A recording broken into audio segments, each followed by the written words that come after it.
Bonjour à tous et bienvenue pour ce nouvel épisode de La Reine de l'Actu. Aujourd'hui, nous sommes allés à la rencontre de Nicolas Duvauchel, venu nous présenter son dernier film, Je ne suis pas un salaud, réalisé par Emmanuel Finkel, à sortir en salle le 23 février. Je ne suis pas un salaud, c'est l'histoire, le destin croisé d'Eddie, un chômeur, père de famille, un peu en marge de la société, et celui d'Ahmed, le coupable idéal. C'est aussi l'histoire d'une panique judiciaire qui se retournera finalement contre Eddie, un rôle incarné par Nicolas Duvauchel. Nous sommes allés à sa rencontre dans le cadre du partenariat J'Active Ouest-France. Suivez-nous. Monsieur Moreau, vous m'entendez? Je suis inspecteur de police, monsieur. Vous avez été agressé, vous vous souvenez? Vous pensez pouvoir faire une déposition? Tu peux être fier de ton père, tu sais. Il a été courageux. Madame. Qu'est-ce qui s'est passé exactement? Tu me dis quelque chose, quoi? Que ça vous dise un peu plus. Il s'agit pas de dire n'importe quoi, hein. Ah, c'est lui. Faut dire moi. Je suis sûr.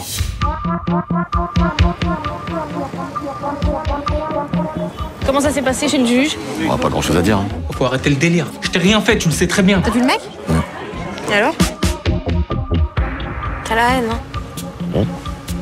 Je dis t'as la haine. Allô? Allô? Vous touchez pas à ma famille! Tu me caches quelque chose, Eddie. T'as des problèmes avec quelqu'un? Je te parle! Putain de merde! Tu commences à déconner, Eddie. Je te connais, je le sens. Où est-ce que t'as trouvé ça? Dans l'armoire de papa. Qu'est-ce que t'as fait? Ce qu'il fallait faire.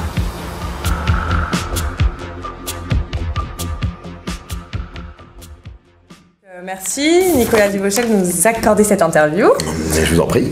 Jules, je te laisse la première question. Donc vous interprétez dans Je ne suis pas un salaud le rôle d'Eddie. Donc c'est un véritable rôle d'anti-héros, on va dire. Exactement. Et donc c'est vrai que c'est des rôles, enfin je pense, qui marquent la carrière d'un acteur quand même, et auxquels on pense pas forcément pour un acteur. Enfin je pense notamment à Daniel Auteuil dans L'Adversaire aussi, qui a un peu un rôle dans ce même esprit.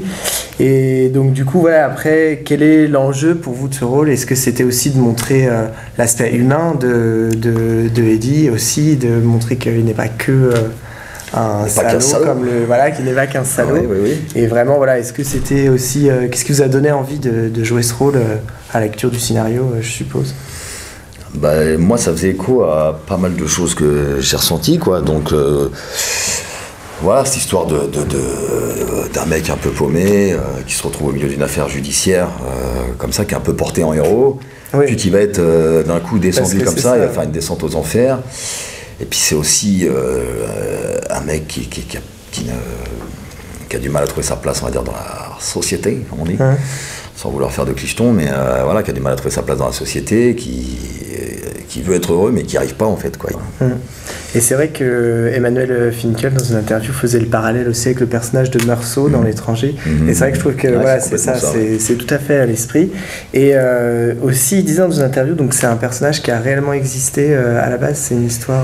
Pas Eddie, mais Ahmed, exactement. Voilà. Après, lui, c'est un peu romancé ce Eddie, mais qui ça pourrait être ce mec. Mais oui, ça part d'une histoire vraie, oui, un pote à lui qui a été accusé à tort et qui a fait un mois en préventive, un truc comme ça, je crois. Ça allait assez loin.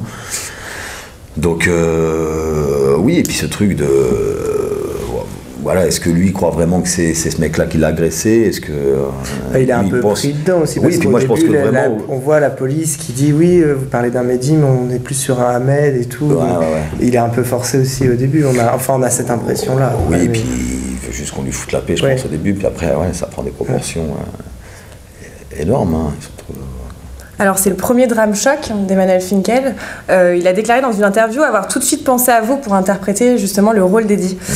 Si on revient un petit peu sur votre filmographie, on vous voit souvent en fait interpréter ce personnage anti-héros, un peu marginal, qui cherche un peu sa place dans la société. Vous faites aussi partie du décor judiciaire. Vous êtes de l'autre côté en fait de la parade d'identification des suspects. Alors que vous avez été de l'autre côté dans Maintenant ou jamais avec un film avec Laila Bekti. même dans Police, vous êtes dans cet univers-là. Et dans un magazine féminin qui titrait Nicolas Duvauchel, le beau, le brut et le troublant, on retrouve aussi cette ambivalence. Alors finalement, est-ce que c'est pas un peu fait pour vous ce genre de rôle?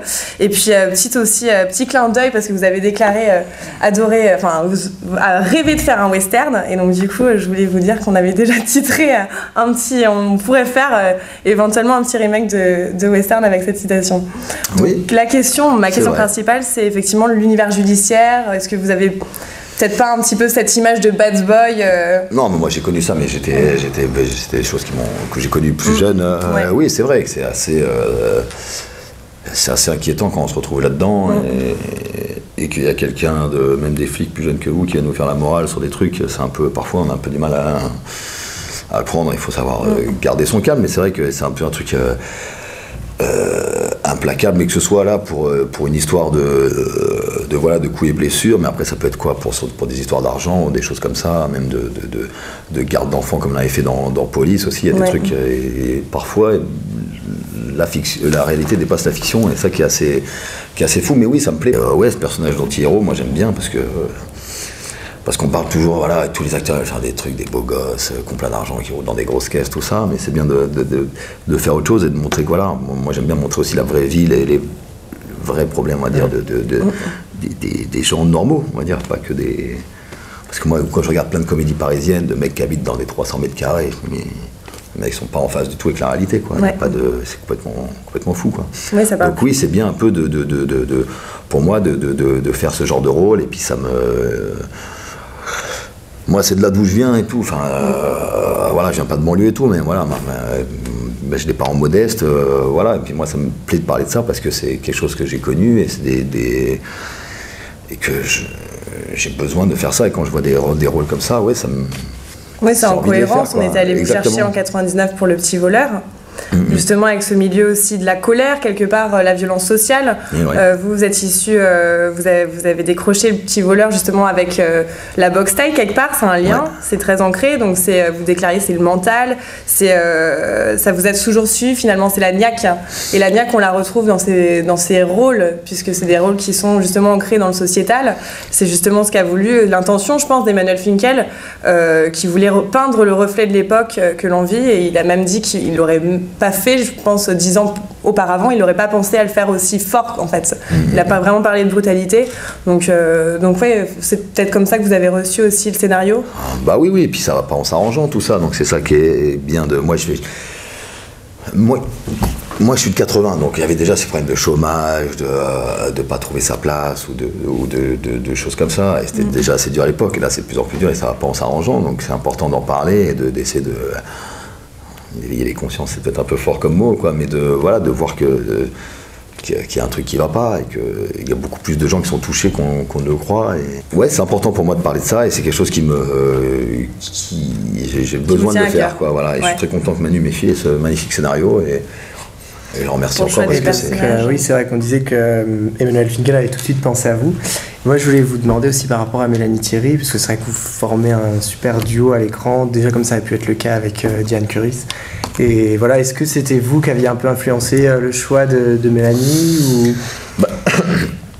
En fait, j'ai rencontré Manu, et après on m'a demandé tu penses à qui pour faire ta femme. Et moi, Mélanie, j'ai déjà fait comme des frères avec elle, et après j'ai fait pour une femme, mais bon, voilà, pour une femme, c'était en 40, c'était pas du tout le même rapport qu'on avait du tout. Et moi, je sais que c'est quelqu'un qui est... moi, je connais bien je connaissais son père, je connais ses parents, donc je sais de quel milieu elle vient et tout, et là-dessus, on a ça en commun, quoi, c'est qu'on vient de milieux modestes, et que, on le voit dans le film, c'est elle, et voilà, quoi, elle le fait super bien, quoi. Donc oui, j'ai dit à Manu, elle serait bien, donc après il l'a rencontrée, il a dit allez, et puis voilà, c'est parti comme ça. Oui, finalement, c'est un bon côté aussi, le bad boy, parce que vous avez interprété Maintenant que jamais aux côtés de Laïli Bekti. Là, vous êtes aux côtés de Mélanie Thierry qui vous accompagne et qui est votre compagne. Et on va vous voir aussi bientôt pour Orpheline, avec les deux enivrantes Adèle. Ouais. Donc, j'ai pas de scène avec elle. Hein.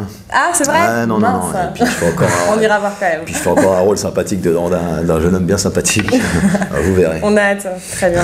Oui, c'est un peu le bon côté aussi d'être un bad boy finalement. Ah oui, mais après, moi je suis pas un bad boy, mais après c'est ce que Oui, non, c'est ce dans que- vos rôles, bien sûr. Oui, mais L'anti-héros est oui, généralement bien accompagné, quoi. et puis, ah bah oui, forcément.